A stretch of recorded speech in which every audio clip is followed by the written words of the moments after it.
ለምሳሌ ቃል እየተካፈላችሁ ነው፣ ቃል እያካፈልኩ ነው። ሌሎችም መልካም ስራዎች ላይ እንሰማራለን። በተሰማራችሁበት መስሪያ ቤትም በበጎ ነገር ምስክርነት ሊኖራችሁ ይችላል።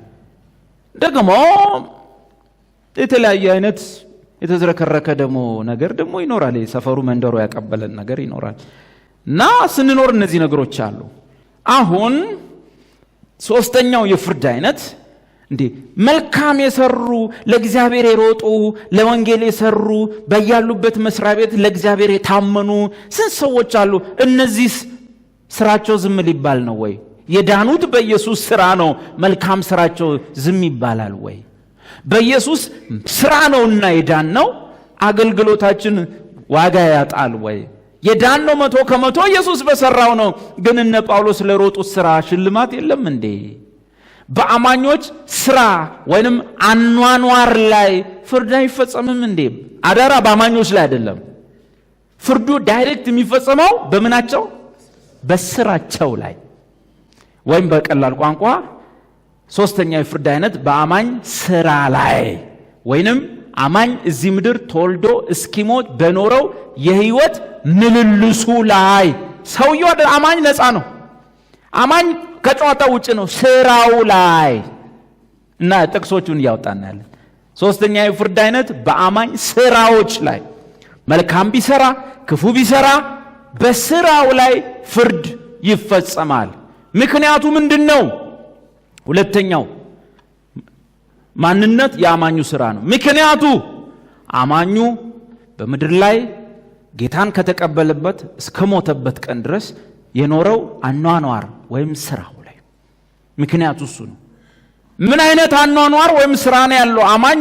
ቦታው የት ነው? በአማኝ ስራ ላይ ፍርድ የሚፈጽመው ቅድም ስጋ ላይ ነው፣ ስጋችን ላይ ነው። ግን ስራችን ላይ በራሱ ስራው ላይ ፍርድ ይፈጸማል። ቦታው የት ነው? የክርስቶስ የፍርድ ወንበር ፊት። እቺን የፍርድ ወንበር የምትለዋን ያዙልኝ። በኋላ ነጩ ዙፋን የሚባል አለ። ዙፋን ይሄ ወንበር ይለያያሉ ሁለቱ። በክርስቶስ የፍርድ ወንበር ወይንም በግሪክ ቋንቋ ቤማ ፊት። ጊዜው መቼ ነው? ቤተ ክርስቲያን ወይም እነዚህ አማኞች በስራቸው ላይ ወደሚፈረድበት ቦታ ሲነጠቁ ወይንም ሰርግ ቤት ለመግባት በምንነጠቅበት ቀን ላይ። ዛሬ ቢሆን መነጠቅ ምን ቀርበው ቀጥታ ፍርድ ወንበር ፊት ነው የምንቀርበው። ዛሬ ቢሆን መነጠቅ፣ አሁን ቢሆን መነጠቅ ማለት ነው። በአማኞች አኗኗር ላይ ፍርድ ይፈረዳል። መቼ? በመነጠቅ ቀን። ኦኬ፣ መነጠቅ ላይ ያላመኑ ይሄዳሉ አይሄዱ? እስላም ይነጠቃል? ይሁዲ ይነጠቃል? ምኖች ብቻ ናቸው የሚነጠቁት? ቦርናጌን ዳግም የተወለዱ። በምንነጠቅበት ቀን ላይ ምድር ላይ በኖርነው አኗኗር ላይ ፍርድ ይፈጸማል። እናየዋለን። የፍርዱ አይነት ውጤት፣ የፍርዱ ውጤት በስራችን ላይ ነው ፍርዱ የሚፈጸመው። መሸለም ወይንም አለመሸለም። ውጤቱ ምንድነው? መዳን አለመዳን ነው? መሸለም አለመሸለም? መሸለም አለመሸለም። ትንሽ ላብራራው። ፍርዱ የሚፈጸመው አማኙ በሕይወት ዘመኑ በኖረው አኗኗር ወይም ስራ ላይ ነው ስንል ምን ማለት ነው?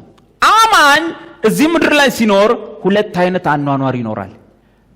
በኢየሱስ ካመንንና ከዳንን በኋላ ሁላችንም መሰረታችን ማን ነው? ኢየሱስ ላይ ነው። ኢየሱስ ነው መሰረታችን አይደል? የደካማ ክርስቲያኖችና የብርቱ ክርስቲያኖች መሰረታቸው ስንት ነው? ኢየሱስ ነው መሰረቱ። ግን በዚህ መሰረት ላይ ህይወታቸውን ኑሯቸውን የሚያንጹበት ነገር የተለያየ ነው። ሁለት አይነት ነው። ምን? አንዳንድ አማኞች በኢየሱስም ካመኑ በኋላ ቀሪ ዘመናቸውን ኑሯቸውን ህይወታቸውን የሚያንጹት በሳር በአገዳ በእንጨት ነው። ምን እንደሆነ አብራራለሁ። ሌሎቹ ደግሞ በኢየሱስ ላይ ካመኑ በኋላ የቀረው ዘመናቸውን የሚያንጹት በወርቅ በብርና በከበረ ድንጋይ። ምን ማለት ነው?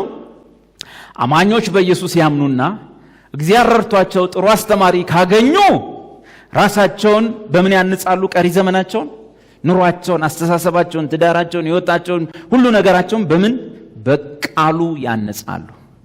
በወርቅ በብር በከበረ ድንጋይ ያንጻሉ። ምንድነው ወርቅ፣ ብር፣ የከበረ ድንጋይ? አቤት የአምላክ ቃል። መጽሐፍ ቅዱስ ምን ይላል? ቃል ከወርቅና ከብር ይልቅ ይወደዳል ነው። የከበረ ድንጋይ ነው እግዚአብሔር ቃል። ለምንድነው የእግዚአብሔር ቃል በወርቅ በብር የመሰለው ጳውሎስ ሲባል? ወርቅ፣ ብር፣ የከበረ ድንጋይ ከሰፈር ከመንደር አይገኙም። እውነት ውሸት? ወርቅ አሁን ዞር ዞር ብትሉ አታገኙ? ቀበሌ አካባቢ ብትሄዱ ወርቅ አታገኙ? ታገኛላችሁ? እንዲሁ ዞር ዞር ብትሉ አሁን ትንሽ ተበታትነን ነገ ጠዋት ላይ ከተማዋን ዞር ዞር ብንል መንገድ ላይ ብሩ ወርቁ ይገኛል አይገኙ? የከበሩ ድንጋዮች ይገኛሉ አይገኙ? የት ነው የሚገኙት? ስትቆፍር ነው። ምን ስትል? ስትቆፍር ነው። እዚህ ለምንድን ነው የምንመጣው? አቤት እግዚአብሔር ካስቀመጣቸው አስተማሪዎች ጋር አብረን ምን ለመሆን? አቤት ለመቆፈር ነው ቃሉን። ይሄ ማዕድን ነው። እዚህ ውስጥ ማዕድን ነው ያለው።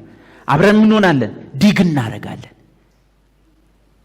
ከውስጡ ለማውጣት። እዚህ ውስጥ ያለው ቃል ከወርቅና ከብር ይልቅ ክቡር ነው ይላል። አሜን። ስለዚህ በእግዚአብሔር ቃል ራሱን የሚያንጽ አለ ከዳነ በኋላ። ሌላው ደግሞ ከዳነ በኋላ ጌታን ከተቀበለ በኋላ እናቱ እንደወለደችው ሆኖ ይሞታል። እንደተወለደ በቃ ንጹህ ኢትዮጵያ ሆኖ ኖሮ ይሞታል። ምንም በዚህ ውስጥ አያድግም። ይሄን ቆፍሮት አያውቅም። ይመጣል እሑድ ቀን ወግ ነው ልማድ ነው ፊት ለፊት ቁጭ ይላል።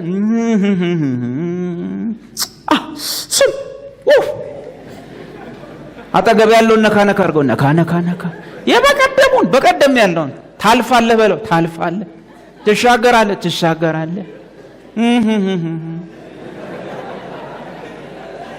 ኔክስትም የሚያሳዝነው ኔክስት ይርም የሚቀጥለው ዓመትም የሚያሳዝነው የዛሬ 7 ዓመትም እንደዛ ሆኖ ሚኖራል። ስለዚህ ኑሮ፣ አስተሳሰቡ፣ አነጋገሩ ሁሉ ምንኛ ይሆናል? ሰፈርኛ ይሆናል። ጳውሎስ ምን አለ? አንዳንዶች ደግሞ ራሳቸውን በእንጨት በሳር በአገዳ ያንጻሉ። ምን ማለት ነው? እንጨት፣ ሳር፣ አገዳ ቆፍረ ነው የምታወጣው። ተቆፍሮ ነው። ጊዜ ይፈልጋል፣ ጥናት ይፈልጋል። ሳር፣ አገዳ፣ እንጨት የት ነው የምታገኘው? ይኸው ስትወጣ ይኸው እዚህ ጋር ሳር አለ። አገዳ እዛ ጋር ታገኛለህ። እንጨት ቀበሌው ሁሉ እሱ ነው። መንደሩ ሁሉ አገዳ ነው። ሰፈሩ በሙሉ ሳር ነው። ባጭሩ ምንድነው? የህይወት ስታይሉን የህይወት ስርዓቱን ሰፈር፣ መንደር፣ አካባቢው ባለው ነገር የቃኘ ክርስቲያን። እየሰማችሁኝ ነው? ወሳኝ ነገር ነው። የህይወት ስታይሉን ሰፈሩ፣ መንደሩ እዚህ በሚታየው ነገር ባለው ሳር፣ አገዳ፣ እንጨት ያነጸ ግን በጌታ ያመነ መቼስ እኛም ስላጠናን አይደለም የዳን ነው። እሱም ስላጠና አይደለም ስላላጠና አይደለም የዳን ነው። ሁላችንም የዳን ነው በምንድን ነው? ኃጢአት ደም ሳይፈስር አይደለም። ኃጢአት በኢየሱስ መስዋዕትነት ነው ዋጋውን የተከፈለው። ግን ሽልማት የሚባለው ነገር ዝም ብሎ አይገኝም። በምን ላይ በመመስረት የሚገኝ ነው? እሺ ክርስቲያኖች ህይወታቸውን በስንት አቅጣጫ ያንጻሉ? በስንት አቅጣጫ? በሁለት። አንዳንዶች ራሳቸውን በምን ያንጻሉ? በወርቅ በብር በከበረ ድንጋይ። ሌሎች ጴንጤዎችስ በእንጨት በሳር ወይም በአገዳ። አሁን ጥቅሱን እናንብ። ምን ይላል? አንደኛ ቆሮንቶስ 3 ቁጥር 12 ማንም ግን አሁን መሰረቱን መስርቻለሁ እሱም ክርስቶስ ነው አለ። በዚህ መሰረት ላይ በወርቅ ቢሆን በብርም በከበረ ድንጋይ፣ እነዚህ አንድ ቡድን ናቸው። ሌላው ደግሞ በምንድን ነው? በእንጨትም በሳርም ወይም በአገዳ ቢያንጽ የእያንዳንዱ ምን ስራ ይገለጣል። ሶስተኛው የፍርድ አይነት በምን ላይ ነው ብለናል? በአማኞች ስራ ላይ፣ አኗኗር ላይ ምን ይፈጸማል? ፍርድ ይፈጸማል። ጊዜው መቼ ነው? ስንነጠቅ። ቦታው የት ነው? የፍርድ ወንበር ፊት። የፍርዱ አይነት ምንድን ነው? ውጤቱ መሸለም ወይንም አለመሸለም መዳን አይደለም። መዳናችን የተጠናቀቀው ስንተኛው ፍርድ ላይ ነው? አቤት! የአማኝ ደህንነቱ ያለቀው ስንተኛው ፍርድ ላይ ነው? አቤት! አንደኛው ፍርድ ላይ። እዚህ መሬት ላይ ደግሞ ሲኖር ክርስቶስን አልመስልም ሲል ምን እየቀመሰ ኖሯል? አቤት! ቁንጥጫ እየቀመሰ ኖሯል። በመልካም አኗኗሩና በሰፈርኛ አኗኗሩስ ላይ ምን አለ? እንደ እግዚአብሔር ቃል ለኖሩ ምን ይዘጋጃል? 5 ቃል ተጠቅመዋል። አክሊል ወይንም ሽልማት ወይንም ደሞዝ ይባላል። ሌላው ደግሞ ምስጋና ከጌታ አፍ ያገኛል ይላል። ስለዚህ ክርስቲያኖች በወርቅ በብር በከበረ ድንጋይ ራሳቸውን ያንጻሉ። እሱ ምንድነው? ወርቅ ብር የከበረ ድንጋይ ምንድነው? የእግዚአብሔር ቃል ነው። ሌሎቹስ በእንጨት በሳርና በምን በአገዳ። እሱ ምንድነው? ምን አይነት የኑሮ ስታይል ነው? ምን አይነት የህይወት ስርዓት? ከእግዚአብሔር ቃል ተነስተን የምንኖረው ሳይሆን ከምኑ ከአካባቢ እያየን የምንኖረው ከአካባቢ። ገብቶሃል? አንዳንድ ክርስቲያን የሚያገባው አካባቢው ስላገባ የሰርግ አደጋገዙ ከአካባቢው አይቶን፣ ሁሉ ነገሩ ከአካባቢው አይቶን። አካባቢው 100 መኪና ካሰለፈ እሱም ለሰርጉ 100 ካላሰለፉ ልጅ ክርስቲያን ነው። ክርስቲያን ግን የሚያገባበት ምክንያት ሌላ ነው አይደል? አንዳንድ ክርስቲያን አይታል የሚለብሰውን ልብስ ራሱ ከአካባቢው አይቶ። ቆይ ለምንድን ነው ጴንጤ ሁሉ ጸጉሩን ጎፈር ያደረገው? ከቆሮንቶስ ላይ አይቶ ነው? አሜን። ከኤፌሶን አንቦ ነው? ከየት አይቶ ነው? አሜን። እዚህ በቃ ስለማይመቻቸው የሄዱት ልጆች ሁሉ ለዛ ነው የሄዱት። በቃ እዚህ ጋር አትችልም። ትንቢት ጸጉር ሲያድግ አይመጣም፣ መንፈስ ሲያድግ ነው የሚመጣው። እውነት ውሸት? እዚህ ያሉ እንዴትም ብለው ላለማሳደግ ሞከሩ። ራቅ ሲሉ ማሳደግ ጀመሩ ማለት። ከየት ነው ያዩት? ከአካባቢ። ጥቅስ የለውም። አንዳንድ ክርስቲያን ብዙ ጊዜ ብያዋለሁ፣ የቼልሲን ነው የማንቸስተርን ሙሉን ተጫዋች በስም የሚያውቃል፣ በተሸጡበት ብር የሚያውቃል። እውነት ውሸት? ማን ቤንች ላይ እንደሚቀመጥ ማን እንደሚጫወቱ ያውቃሉ። እነዚህን ክርስቲያኖች 12ቱን ሐዋርያት ስም ዝርዝር ጥራበል አይጠራም። እውነት ውሸት? እውነት ጴንጤ ነው። ህይወቱን እያነጸ ያለው በቃሉ ሳይሆን በሰፈሩ ነው።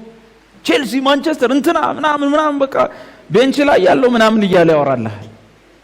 እሁድ ይመጣና ምን ይላል? ሃሌሉያ።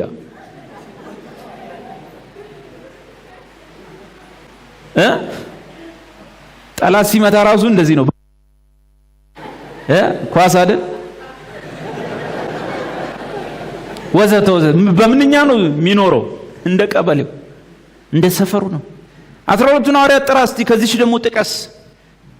ጴጥሮስ፣ ዮሐንስ። የትኛው ዮሐንስ? ኢየሱስን ያጠመቀው አይለኝ። እስቲ የቲቶን መልእክት አውጣ ስትለው ዘፍጥረት አካባቢ ይፈልጋል። በጌታ ስንት ዓመቱ ነው? 7 ዓመት። እስቲ ወደ ጢሞቴዎስ ሰዎችን አውጡ። ወደ ጢሞቴዎስ ሰዎች ምዕራፍ 2 አውጡ። ወደ ጢሞቴዎስ ሰዎች ምዕራፍ 2። አሁን ራሱ መጽሐፍ ያገላበጠ ያ ቡድን ነው አለ። ወደ ጢሞቴዎስ ሰዎች አለ የለም? ወደ ጢሞቴዎስ ሰዎች የሚል አለ የለም? አለ የለም? ስላንተ ነው የኛው፣ ስላንተ ነው። ወደ ጢሞቴዎስ ሰዎች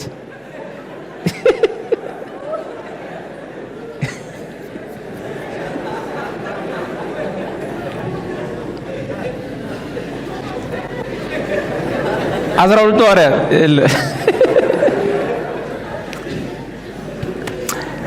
እና ሁለት አይነት ነገር ይኖራል ማለት ነው። አሁን ጥቅሱን እንቀጥል።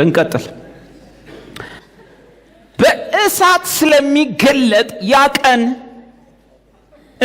ያሳያልና ምን አማኞች የኖርነውን አኗኗሩ ሁሉ የኢየሱስ አይኖች ያውቁታል አያውቁትም? ምን ላይ ቁጭ ብሎልሃል? ሽው ብለን እንደሄድክ እንደተነጠቅ እንግዳ ነኝ እኔ ስኖር በዚህ ከእንግዲህ ይህ ዓለም ዳግም ቤት አይደለም እያልክ እየሄድክ ነው። ስትሄድ ኢየሱስ ምን ላይ ቁጭ ብሎ ይጠብቃል? አንተ ሰርግ ቤት እያሰብክ ነው ትሄድ። ከሰርጉ ቤት ፊት ለፊት ማን ቁጭ ብሎልሃል? ኢየሱስ ቁጭ ብሎልሃል። ምን ላይ? ቤማ ላይ፣ የፍርድ ወንበር ላይ። ምን ሊያደርግ? እንዴት ናችሁ? ደህና ናችሁ? ግቡ ሊል ቁጭ ብሎልሃል። ሰርግ ቤት ከመግባታችን በፊት ኢየሱስ ምን ላይ ቁጭ ብሏል? ቤማ ላይ፣ የፍርድ ወንበር ላይ። ምናችን ላይ ሊፈርድ? እኛ ላይ። እንዴ ስለኛማ ሞቷል። ማን ላይ ሊፈርድ? ስራችን ላይ። ያን ቀን የኖርናት አኗኗር፣ የሰራናት ስራ፣ እዚህ ምድር ላይ በግልጥ የሰራነው መልካም ስራ፣ በስውር የሰራነው ክፉ ስራ። መቼስ ክፉ ስራ በግልጥ አይሰራም። ይሄ በሙሉ ይገለጣል አይገለጥም? ለምን? ኤክስሬ በእሳት በኢየሱስ አይኖች ፊት ሚያልፍ ሚሸውድ ነገር አለ? የለም። ደስ የሚለኝ ፍጥረት ኢየሱስ ጋር ሲቀርብ አይናገርምም አይመልስምም። አይናገርም። ምክንያት ማቅረብም አይችል። እኔ እኮ ጌታው መስል ያኔ እሱ አሰናክላይ ነው ምናምን የለም። እሱን እኛን ነው የምትሸውደው። እዛ ግን የለም። በምን ስለሚገለጥ? በእሳት ስለሚገለጥ። ኤክስሬ ነው። ዝም ብለህ ቆመ ማለፍ። በእሳት ስለሚገለጥ ባይዘው እዚህ ጋር እስላም የለም፣ ይሁዲ የለም። እዚህ ጋር ማን ብቻ ነው? ምክንያቱም ከፍ ብሎ ያለው ጥቅስ ምን የሚል ነው? መሰረትን መስርቻለሁ። ከዛስ በዛ መሰረት ላይ እኛ ቆመን ድነናል። ሐዋርያትና ነቢያት በመሰረቱት መሰረት ላይ ግን ማንም ራሱን በዛ መሰረት ላይ ከቆመ በኋላ ራሱን በወርቅ ቢያንጽ ወይ በሳር ቢያንጽ ስራው ይገለጣል።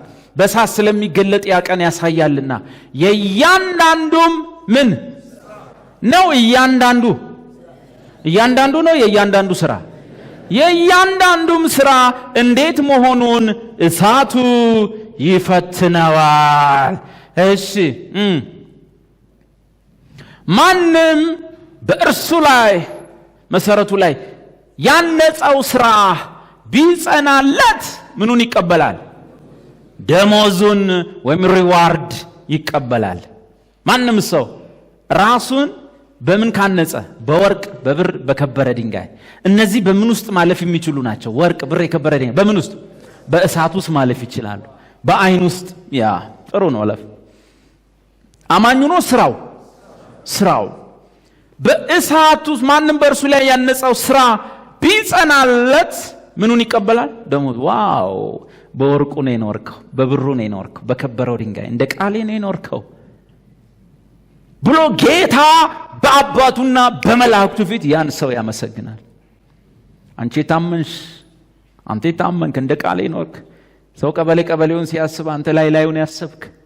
ሰው እንዲያለ አማራ እንዲያለ ኦሮሞ ብሎ ሲተርት አንተ ቆሮንቶስ እንዲያለ ሮሜ እንዲያለ ያልሽ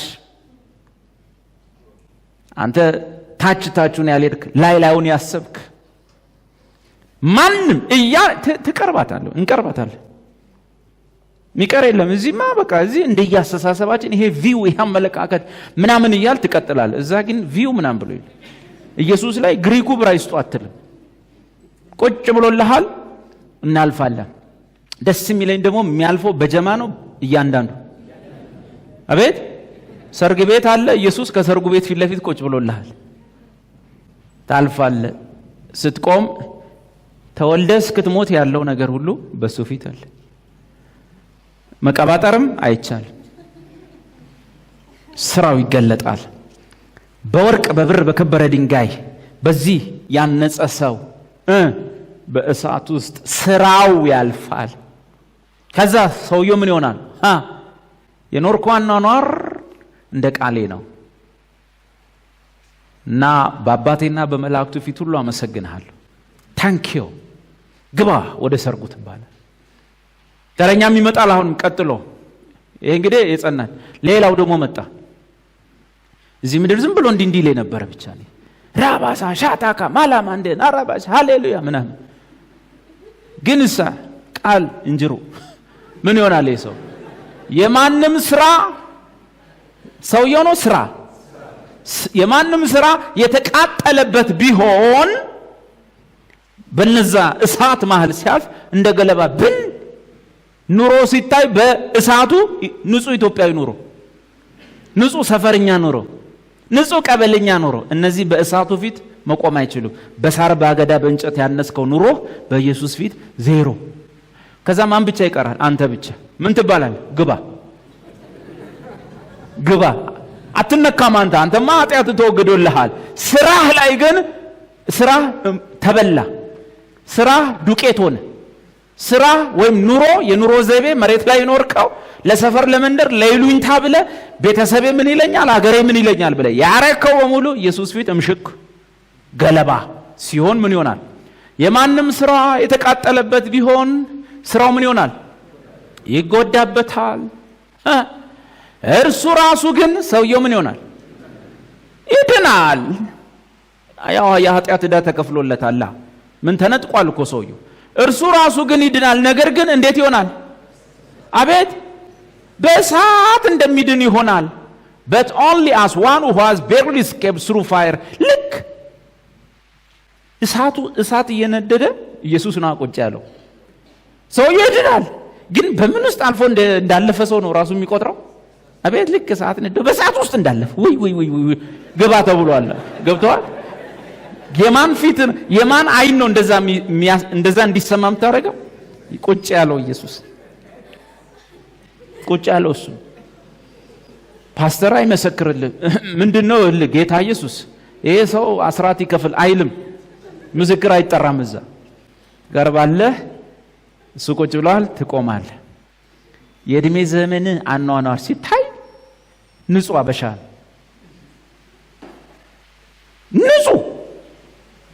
ንጹህ የሰፈር ነው ጸባዩ። ንጹህ እናቱ ወልዳህ እንደነበረው እንደዛው ሊኖርከው ማለት። ስለዚህ ያው ሊታይና ምን ትሆናለህ? ካንተ ፊት ያለው ምስጋና ተቀብሎ ነው የገባው። አንተ ታመንክ፣ እንደ እግዚአብሔር ቃል ይኖርክ። አንተ በሰው ሁሉ ፊት ምስክሬ ሆንክ፣ ብርሃኔ ሆንክ። አንተ ቃል ስትጠቅስ የነበርክ፣ አንተ በወርቁ በከበረው እንቁ መሰረት ይኖርክ። ስታጭ እንደ ቃሉ፣ ስታገባ እንደ ቃሉ፣ ስትሰርግ እንደ ቃሉ፣ ስትለብስ እንደ ቃሉ፣ ስትኖር እንደ ቃሉ ይኖርክ። አስተሳሰብ በቃሉ የተቃኘ፣ ንግግር በእግዚአብሔር ቃል በጨው የተቀመመ፣ ዝም ብለ ተራበሻ ሆነ እንደ ተራበሻ እየተንጋጋ ያልኖርክ ብሎ በአባቱና ጽንፍ በሌለው ዓለም ውስጥ ለአባቱ በተወሰነው ክልል ለመላእክቱ የሚመሰክርለት ይሆናል። አክሊልን ከጌታ ፊት እነ ጳውሎስ እየተቀበሉ ያልፋሉ። ሌሎችም ያልገመትካቸው የሰፈር እናቶች ተቀበሉ ያልፋሉ። ያልጠበካቸው የሰፈር ሰዎች ያልፋሉ። ያልጠበካቸው በጣም ያልገመትናቸው ሰዎች፣ የገመትከው ሰውዬ ደም ዘይት የሸጥከው እለፍ፣ የጠበከው ሰውዬ እለፍ፣ ይቆማል። ስራ በዜሮ ይባዛል። ምን ይሆናል? ከዛ በእሳት አልፎ እንደሚገባ ሲሆን ይድናል። ግን እንዴት ያልፋል? በእሳት እንደሚያልፍ ሰው ይሆናል። ምኑንም ያሳቅቅ የኢየሱስ አይን ያቃላ ገና አንተ ስል እሱ እዛ ጋር የሚያየውን ኑሮህን አንተ እንደ ፊልም ታየዋለህ። መከራከር የለም። ቀኗ ወራ ካሌንደሯ ሁሉ ነች ያለች። እሱ ቁጭ ብሎላል። እሱ የሚያውቃት ዕውቀት ሁሉ ያን ጊዜ ምንም እንዳትከራከር እንደ ፊልም ነው የምታያት በዛች ሰከንድ ውስጥ ሁሉም። ከዛ በኋላ ከዛ ምን ይላል? ብትጠብቅ ድምጽ የለም። አቤት ስትል ግባ ግባ ግባ፣ ምንም የለም ግባ። ኦኬ፣ ወደ ሰርጉ የሚገባው ለምንድን ነው? ወደ ሰርጉ ራት ስራ ዜሮ ነው። አክሊል የለም፣ ሽልማት አይሰጠውም። ስራው ይቃጠልበታል፣ ይጎዳበታል። ሰውየው ግን ይድናል። ግን በጭንቅ እንደሚድን ሆኖ ያልፋል። ለምንድን ነው የሚገባው ሰርግ ቤት? ወደ በጉ ሰርግ ራት የሚገባው በበጉ ደም ነው፣ በመስዋዕት ነው። ለሱም የሞተለት ስንት ጌታ ነው? አንድ። የኃጢአቱ ዕዳ ቤት ተከፍቷል በኢየሱስ። ግን ለመልካም ስራ የሚሆን አክሊል የለውም። ጳውሎስ ምን አለ? ድኛለሁ፣ ደግሞ አሁን ሮጭ ያለው፣ ስለዚህ የጽድቅ አክሊል ተዘጋጅቶልኛል። ግን የጽድቅ አክሊል ለእኔ ብቻ አልተዘጋጀም፣ መገለጡን ለሚጠብቁ ሁሉ ነው። ስለዚህ ምን አለ? ድናችኋል። አሁን ደግሞ ታገኙ ዘንድ ሩጡ። ምን ትሉ ዘንድ? ታገኙ ዘንድ ምን? አቤት አክሊል። አሁን ጥቅሶቹን ብቻ ንቤላችሁ ይሄዳለሁኝ። ዛሬ በዚህ ነው የምንጨርሰው። ምንም እንኳ ክርስቶስ በገዛ ሥጋው ኃጢአታችንን በመስቀል ላይ ተሸከመ ቢሆንም እንዲሁም ደግሞ እግዚአብሔር ኃጢአቶቻችንን ደግሜ አላስብም በማለት ከኛ ጋር ቃል ኪዳን የገባ ቢሆንም የእያንዳንዱ ሥራ የግድ ወደ ፍርድ የመቅረቡ ሐሳብ እጅግ ልብ መባል የሚገባው ነው። ስለዚህ ሁለተኛ ቆሮንቶስ 5:9 ሁለተኛ ቆሮንቶስ 5:9 እንደዚህ ይላል። ስለዚህ ደግሞ ብናድር ወይም ተለይተን ብንሆን ማለት በሥጋ ሕይወት ብንኖርም ብንሞትም እርሱን ደስ የምናሰኝ ልንሆን እንቀናለን። መልካም ቢሆን ወይም ክፉ እንዳደረገ እያንዳንዱ በሥጋው የተሰራውን በብድራት ይቀበል ዘንድ ሁላችን በክርስቶስ የፍርድ ወንበር ፊት በማ ፊት ልንገለጥ ይገባናል። በምድር ወራት ምኖች ስለነበርን የቆነጠጠን ነበር፣ ልጆች ስለሆንን ደግሞ በስራችን ላይ ሽልማትና ለመሸለም አለ። ሮሜ 14:10 አንተም ይለዋል ክርስቲያኑን የዳነውን ወንድም ምን አለው? በወንድም ላይ ስለምን ትፈርዳለህ? እዚህ ቸርች ውስጥ ለምን እንደምትፈራረዱት? እሷ እንዲህ ነች፣ እሱ እንዲህ ነው፣ እንትና እንዲህ ነው፣ ከሊት እንዲህ ለምን እንደምትፈራረዱት? ለምን? ወይስ አንተ ደግሞ ወንድምን ስለምን ትንቃለህ? ይሄ ደካማ ክርስቲያን ነው፣ ያ ብርቱ ክርስቲያን ነው፣ እቺ ማትረባ ነች፣ ለምን እንደምትንቀው? ለምን? ሁላችን በክርስቶስ ፍርድ ወንበር ፊት አሁንም ደግሞ በማ ፊት እንቆማለንና። እነዚህ ሁለት ጥቅሶች በአገባባቸው በአውዳቸው አማኞችን ብቻ የሚያመለክቱ ናቸው። በመጀመሪያው ምንባብ ውስጥ ሐዋርያው ስለኛ የጻፈው ከሁለቱ በአንደኛ ሁኔታ ውስጥ የምንገኝ መሆኑን ነው። በሕይወት ሆነን በስጋችን ውስጥ መኖር ወይም ደግሞ ከስጋችን ተለይተን ከጌታ ጋር መሆን። እንደዚህ አይነቱን ደግሞ ለማያምኑ ወይም ለኢአማንያን መጠቀም አይቻልም። ስለዚህ ጥቅሶቹ የሚያወሩት ለአማኞች ነው። በሁለተኛው ምንባብ በሮሜ የተጠቀሰው እኛ የሚለው ቃል ክርስቲያኖችን ነው። ወንድም በወንድሙ ላይ ፍረድ የሚለው አሁንም ክርስቲያኖችን ነው። ስለዚህ በዚህ መሰረት በዚህኛው የፍርድ ውስጥ ያልዳኑ ወይም የጠፉ ሰዎች በጌታ ያላመኑ ሰዎችን ይሄ ፍርድ ፈጽሞ አይመለከታቸውም። አማኞች ብቻ ነው በስራቸው ላይ ፍርድ የሚፈጸመው።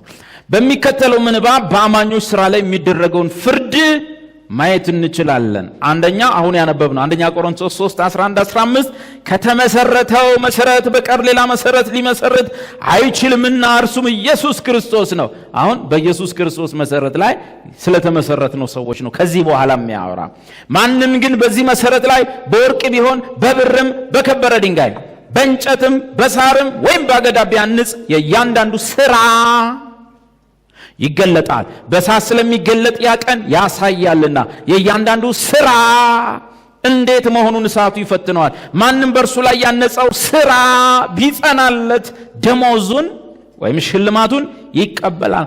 የማንም ስራ የተቃጠለበት ቢሆን ይጎዳበታል ወይም ይከስራል። እርሱ ራሱ ግን ምን ይላል? ይድናል። ነገር ግን እንዴት? በእሳት እንደሚድን ወይንም አዲሱ መደበኛ ትርጉም በጭንቅ እንደሚድን ሆኖ ያልፋል። ምክንያቱም ቁጭ ያለው ጌታ ነው። በሱ ፊት እንደዛ ሆኖ ማለፍ ሼም ነው። የሚከተሉት ምንባባት ደግሞ ይህ ፍርድ የሚፈጸምበትን ጊዜ ያሳያል። መቼ ነው ይህ ፍርድ የሚፈጸመው? በመነጠቅ ጊዜ፣ ጌታ ኢየሱስ እኛም በሚወስድን ጊዜ። አንደኛ ቆሮንቶስ 4:5 ላይ ስለዚህ በጨለማ የተሰወረውን ደግሞ ወደ ብርሃን የሚያወጣ የልብን ምክር የሚገልጥ ጌታ እስኪመጣ ድረስ እኛን ለመውሰድ ጊዜው ሳይደርስ አንዳችሁ በአንዳችሁ ላይ አትፍረዱ ይላል። በዚያን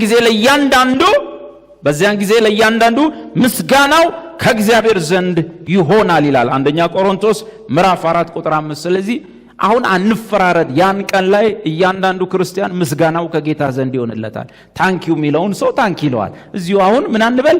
አንፈራረድ ይላል። በአማኝ ምን ላይ ስራ። ሌላ ጠቋሚ ጥቅስ አለ፣ ብዙ ሰው ማያስተውለው ጥቅስ ነው። ራእይ 22:12። ብዙ ጊዜ ራእይ 22:12ን ብዙ ሰዎች የሚጠቀሙት ለማስፈራራት ነው እንጂ ለማጽናናት አይደለም። ጥቅሱ ግን የሚያወራው እያንዳንዱ አማኝ እንደ ሰራት መጠን ከጌታ ዘንድ ስለሚያገኘው ሽልማት ነው። በጣም የታወቀ ጥቅስ ነው። በሚያሳዝን መልኩ ለጥንት ክርስቲያኖች ለማበረታቻ የተጻፈ ነው። በዚህ ዘመን ለማስፈራሪያ ይጠቀሙበታል። የአማኞች ማበረታቻ፣ ማጽናኛ ምን ይላል? ራእይ 22:12 ጥቅሶቹን እኔ ራእይ 22 ቁጥር 12 እነሆ በቶሎ እመጣለሁ። የሚነበበው እንዴት ነው? ይሄን ለክርስቲያን ሲነበብ እንደዚህ እየተባለ ነው። እነሆ በቶሎ እመጣለሁ። እንዴ ለቸርች ዛቻ? ሙሽራው ላይ ነው። ሙሽሪት ነች። ሙሽሪት እንዴት ትባላለች? ሙሽራው ሊመጣልሽ ነው። ሙሽራው ሱፉን አርጎ ጨርሷል፣ ወዮልሽ ይባላል። እንደውም ቶሎ በል የምትለው ማነች ብለናል? ሙሽሪት ነው። ምንድነው አንተ ቶሎ ነኑ እንጂ ሰው እኮ እየጠበቀ ነው፣ እኛ ቁጭ ብለን እየጠበቅን ነው። እሷ ነች በስልክ የምትጨቀጨቀው ማለት ወየ ሙሽራው መጣብሽ የምትባል ሙሽራ እናንተ ሰፈር አይታችሁ ታውቃላችሁ? እኛ የምናውቀው ምንድነው? እሷ እየደወለች ምንድነው አልጨረሳችሁም? ቪዲዮ ማኑ አልመጣም ምንድነው? ቶሎ በሉ እንጂ። እንደውም በጣም የምትጓጓው ማነች? ሙሽሪት ነች። እየደወለች ልቡን የምታጠፋ ይኸውልሽ ቆይ እንትን እኮ ነው ምናምን መኪናው ትራፊክ ዘግቶ ኧረ በእናታችሁ ቶሎ በሉ ምናምን ተለ ጥድፍ የምትለው ነው እሷ ነች። ስለዚህ ቤተክርስቲያን ምንድን ነች? ቤተክርስቲያን ራእይ 22 ላይ ምን ተብላለች? አቤት መንፈሱና ሙሽራይቱ ና ነው የሚሉት። እሷማ ና ምትል ነች። ይሄ ማስፈራሪያ አይደለም፣ ማጽናኛ ነው። ክርስቲያኖች እሺ ለጌታ እኔም ያቅሜን ዋጋ ከፈልኩ። እኔ እኮ በጌታ ምክንያት እናቴ ዋጋ አስከፍላኛለች፣ አባቴ ዋጋ አስከፍል፣ ባላገለግልም ባልሮጥም ወንጌል ባልሰብክም ሐዋርያ ሆኜ ዓለምን ባልዞርም ስለ ስሙ እኮ ነው ትንሽ የሚሆን ትልቅ